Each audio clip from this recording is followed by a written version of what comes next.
All right, folks, what is going on? This is episode 703 of the First and Frame Rate Show. I am VF Baller. Over here, we talk about Georgia Southern Atlanta Falcons football. Now, I'm not going to get into the whole spiel of what I normally do. You know, I'm on YouTube, Rumble. I'm on the podcast avenues. I could be found on Twitter at VF Baller and the website firstandframerates.com. If you want to donate and help support the channel, the links are down in the description, the Cash App and PayPal. Not going to get into the whole spiel. I want to get right into this, because we're going to end this week on an honest note. And I know a lot of people may not want to hear this because it's still in the middle of the season, but regardless of the outcome of this season, I don't care if we win out and go to a Super Bowl. I still think QB should be a priority for next draft. I don't care if Taylor Heineke or Desmond Ritter leads us to a Super Bowl. I still believe that quarterback is the main priority. Now, we're going to talk about this because people are going to think I'm crazy, but first of all, I don't think it's going to happen. I'll be extremely excited and shocked if we go to a Super Bowl this year. And that doesn't mean that I'm not saying that it can't happen, but I want you guys to understand what this position means to this team right now. And the way this team is built and set up, what does it mean right now?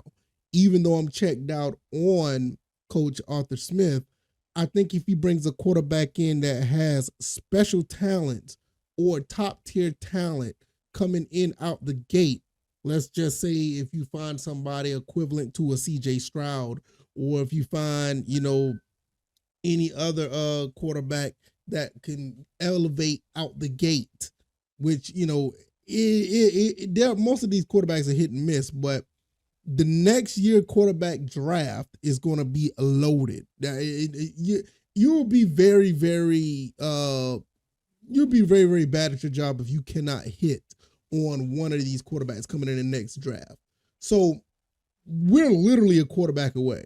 And I would love to be a generational quarterback away where we can have a good problem on our hands for the next 10 years. We already know Taylor Heineke is not the answer. Don't get me wrong. I don't think he's a bad player. I think he's an excellent backup that'll win you 2 or 3 games a season. I don't have a problem with that. Desmond Ritter, I'm just going to be honest with you. I think he's going to be an okay quarterback. I just don't think he's going to be a consistent starting QB. I just don't see it. I think you can bring a guy in and surpass him. I ain't going to say easily, but there's a high possibility that you could bring somebody in and surpass him out the gate. And it's not necessarily a knock on him. I just feel like, dude, you already lost your starting job, and I just don't see it. I just don't see it. It's very, you don't really see too many guys bounce back like that.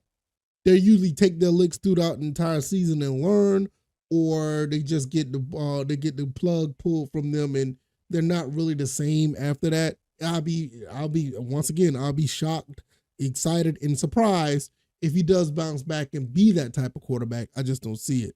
But overall, you got guys like Bo Nix, Michael Penix. I mean, pretty much any quarterback that's coming out of the Pac-12, well, most of the quarterbacks coming out of the Pac-12, their quarterbacks are loaded. You got Drake May. You got a couple other guys that are out here. You probably have maybe about 6 or 7 quarterbacks that are going to come out that can actually be an asset to a team out the gate. It's nowhere near as weak as it was that year that not Drake London. Oh my God, not the year that Desmond Ritter came out. When Desmond Ritter came out, it was basically 3 quarterbacks, and look at all 3 of them now.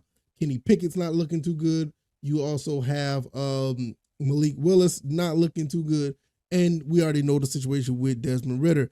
I think the only one that really shined is Brock Purdy, but nobody saw that coming, and he's starting to have a little bit of woes as well. Not saying that he's not worth continuing to start, because the 49ers are still a pretty decent team with him on the field. It's just that the fact that he hasn't been on fire as he was in the beginning of the season. But nevertheless, I still think he should be the starter.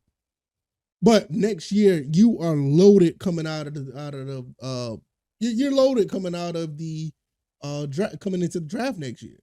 I mean, I'm gonna look this up real quick. I'm sorry I don't have this up right now.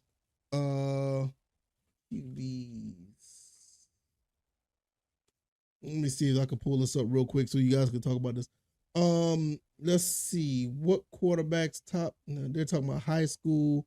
Talking about let's see. All right, let's see. Pro Football Network. I can run this. It's not necessarily looking at people who are actually ready to, ranking them, just seeing who's coming out. You got Jordan Travis out of Florida State. I don't know how good he is, but you got him. Then you have Quentin Ewers out of Texas. That's another one that's probably going to be pretty good. Cameron Ward out of Washington State. See, that's what I said. There's another Pac-12 quarterback nobody really talked about. Then you got Shedeur Sanders. I don't know if he's going to come out yet. Maybe, maybe not. I don't know. Let's see. Jalen Daniels out of LSU. A lot of people are high on him.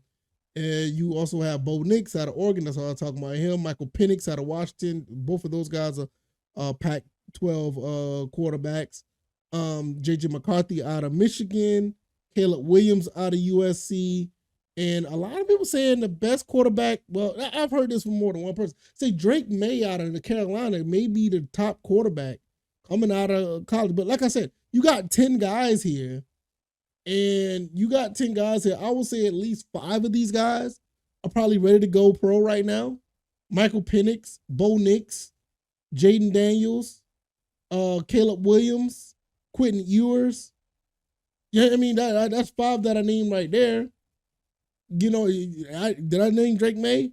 I mean, you got a lot of guys that are coming out. And then you got what 6 or 7 more guys that are, honorable mentions on this website. I'm going to put the link down in the description so y'all can look at this. So y'all can see the guys that are coming out. Jalen Daniels out of Kansas, very underrated. I think he played pretty well. I cannot pronounce the guy name from Clemson, but he's at Oregon State now. DJ Uiagalelei, I think I said that right, out of Oregon State. He looks pretty good. Another Pac-12 quarterback. KJ Jefferson out of Arkansas. I thought he looked pretty good. I remember when he played against Georgia Southern, and he looked good ever since then. Then you got Riley Leonard from Duke, which that dude's a fighter. That dude could play some ball. Spencer Rattler, I don't know about him. I remember when he was at Oklahoma, and then he moved to South Carolina. I'm not sure. Michael Pratt out of Tulane. Shout out to Coach Fritz. I don't know too much about him. Tyler Van Dyke. He sounds like he's probably going to get in the NFL because of his name alone. And Graham Mertz out of Florida. I don't know about him. But that's what I'm saying. You got 1, 2, 3, 4, 5, 6, 7, 8. You got 18 quarterbacks. Basically, that's just been called out on this website alone, profootballnetwork.com. I'm going to put that in the description. So there's no excuse. There's really no excuse. Whatever the Atlanta is going through right now, there's no excuse not to jump on one of these. And it doesn't have to be in the first round. I don't think, out of these 18, maybe I'll say the first 10 that I named is definitely going to go in the draft. I think if they declare, they're going to be ready, available. People are going to pick them up. You're going to have 10 of those. Then you got DJ from Oregon State. KJ Jefferson's probably going to jump in as well. I expect Spencer Rattler to jump into. So you're probably going to have about a dozen or more quarterbacks that's going to be in the draft.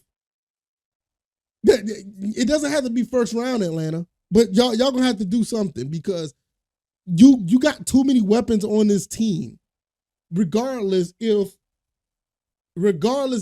let's say you go to a Super Bowl with Heineke or you go to a Super Bowl with Desmond Ridder. You got to bring somebody else in here. You have to. Even if you're going to say, hey, this kid is still going to be the starter. He got us a ring. With, like I said, I highly doubt that's going to happen. But hey, I'm not against it. If it happened, that's great. But you're probably going to still run with the hot hand if we go deep in the playoffs. Let's just say that. You still pick up one of these guys. Because to be honest with you, at least the top 10 that I named on this website, they probably have a higher ceiling than Desmond Ridder. The top 10 that I named, maybe outside of maybe Cameron Ward out of Washington, I don't know him like that. But Jordan Travis, Quentin Ewers, Shedeur Sanders, Jalen Daniels, Bo Nix, Michael Penix, J.J. McCarthy, maybe him too. He may not have a high ceiling as Desmond Ridder. Caleb Williams, Drake May, those guys have a higher ceiling than Desmond Ridder. And it's not necessarily a knock on Desmond Ridder saying that he's a bad quarterback. It's just that the fact that you got these young guns coming in here that are, that in my opinion, they're somewhat more talented. They're coming out more talented. Yes, I guess Desmond Ridder won more games. He's more experienced. He's done a lot with less when you were at Cincinnati because it was just you and Sauce Gardner. Yeah, you did a lot with less. You accomplished a lot with less. But these guys here, these are your generational talents. These are I wouldn't be surprised if like 3 of these guys go in the top 10. Like seriously, 3 of these guys go in the top 10 and probably 2 of them will be game changers.